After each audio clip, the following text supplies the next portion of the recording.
Your cat has been trying to tell you something every single day, and you've probably been reading it completely wrong.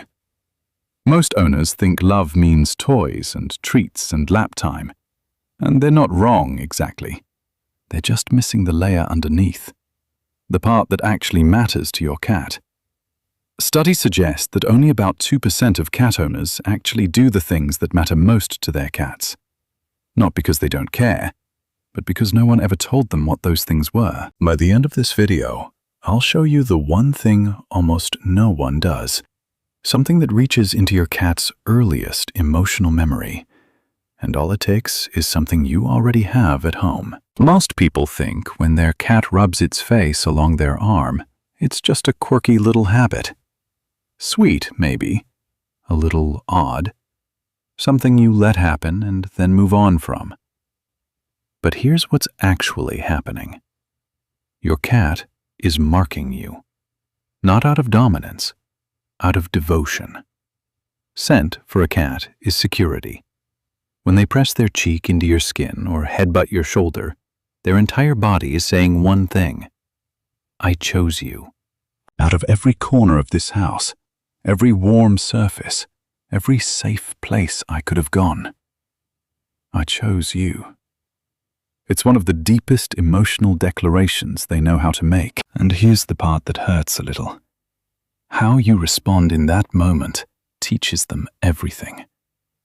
Pull away too fast, ignore it, treat it like an inconvenience, and your cat learns, quietly, that their love wasn't received. They don't stop loving you, they just stop showing it. Because it starts to feel like you stopped first. Next time it happens, lean in, offer your head back, let them press against you, and hold still for a moment. That small gesture of saying, yes, I'm yours too, builds more trust than most owners ever realize. And if you've been missing this one, wait until you hear what's next. Every owner knows their cat loves to play.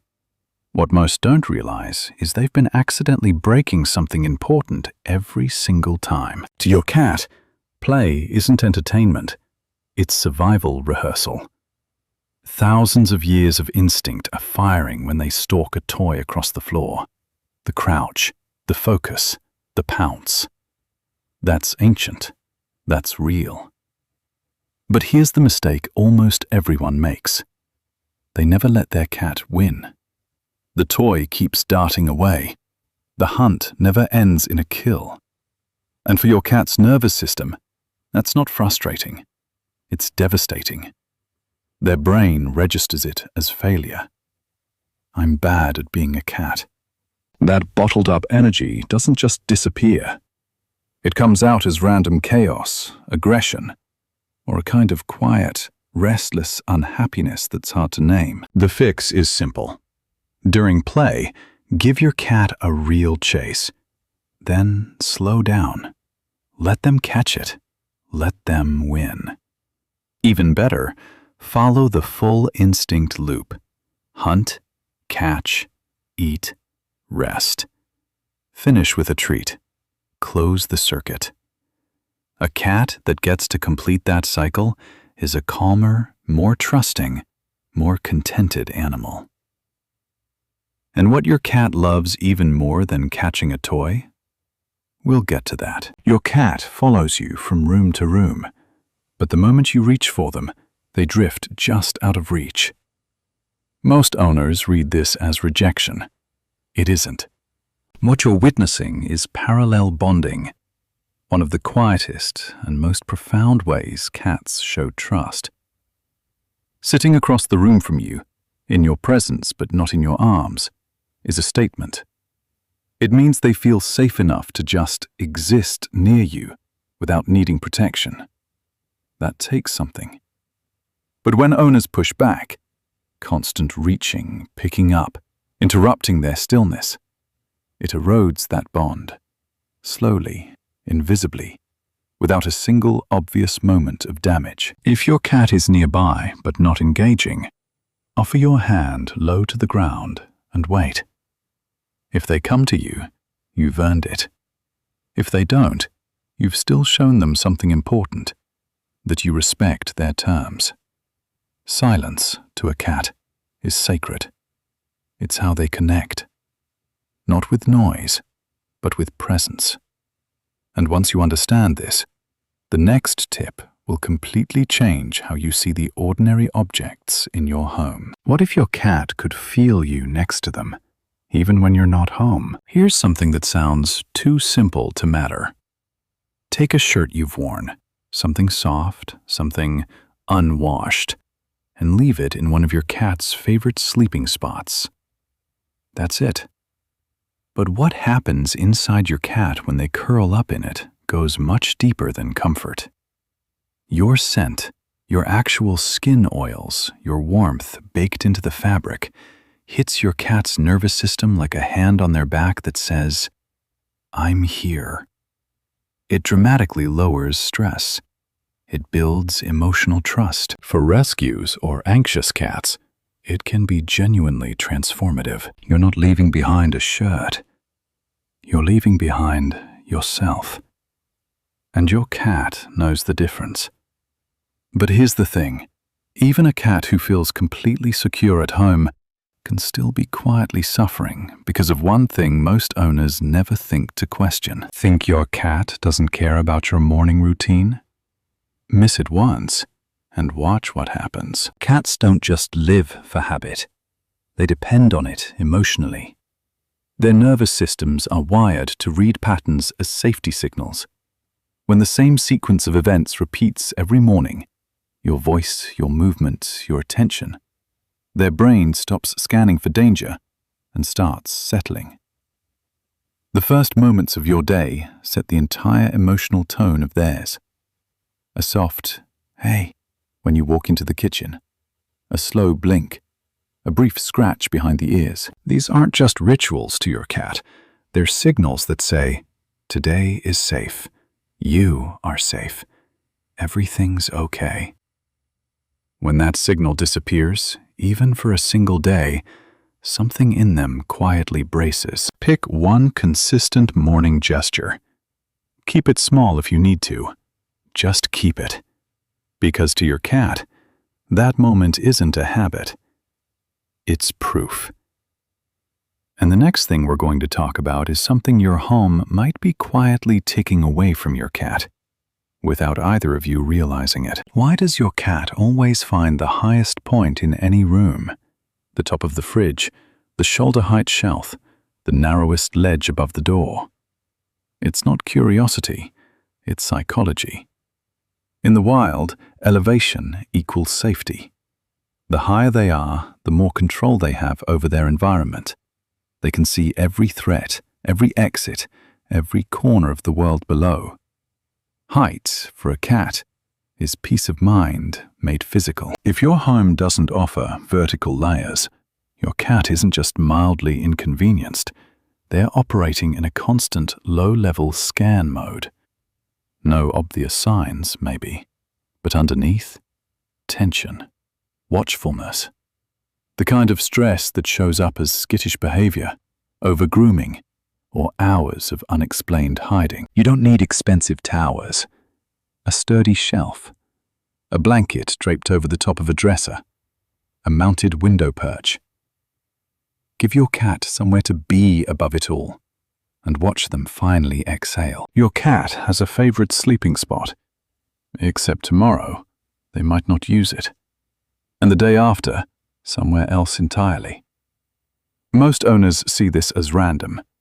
It isn't. Cats don't just want comfort, they want control. And control means options. Where they sleep isn't chosen by preference alone. It shifts with mood, temperature, emotional state, how safe they feel that particular hour. A confident cat wants a high view. A vulnerable one wants to hide. A tired cat wants warmth. A playful cat wants to be close to the action. If you've given them one beautiful bed and nothing else, you've given them luxury without freedom. Offer 2 or 3 distinct spots. A soft cave bed, a sunny sill, a high shelf, An old cardboard box with a towel. Let them cycle through. Let them choose. Because the choice itself is the gift. And speaking of gifts, the next one costs nothing. It takes 3 seconds, and it might be the single most powerful thing you can do to make your cat feel loved. Here's the thing your cat loves more than catching a toy, more than most people would ever guess. Most owners think a cat staring at them from across the room is just staring, waiting for food, observing. But in your cat's world, sustained eye contact from a cat who is relaxed, followed by a long, slow blink, is one of the most intimate things they can say. It means, I'm not threatened by you. I trust you. I'm safe. And if you don't blink back, your cat might read that as distance, as coldness, as a reason to stay on their side of the room. Try this. Next time your cat gazes your way, give them one long, slow blink. Then softly look away. To them, that's like whispering across the room, I see you. I'm not a threat. You can let your guard down. Do it consistently, and something shifts. You stop being just the person who feeds them. You become family. Would you be comfortable going to the bathroom if someone stood over you every single time? Your cat is living that reality, and most owners don't realize they're the ones causing it. In the wild, elimination is a cat's most vulnerable moment. It's when they can't run, can't fight, can't defend themselves. Every instinct fires at once.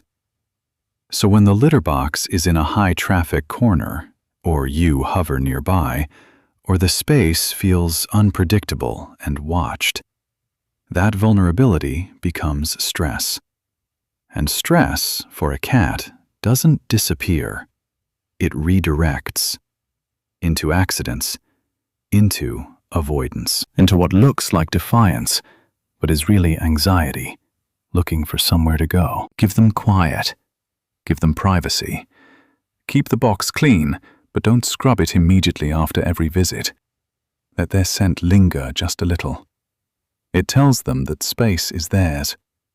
Because a cat who feels safe doing their most vulnerable thing feels safer with you in everything else. And now, the one almost no one does.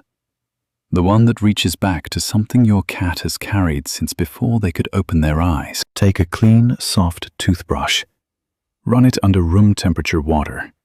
That's all you need. The shape of the bristles, the gentle rhythm, the slight dampness.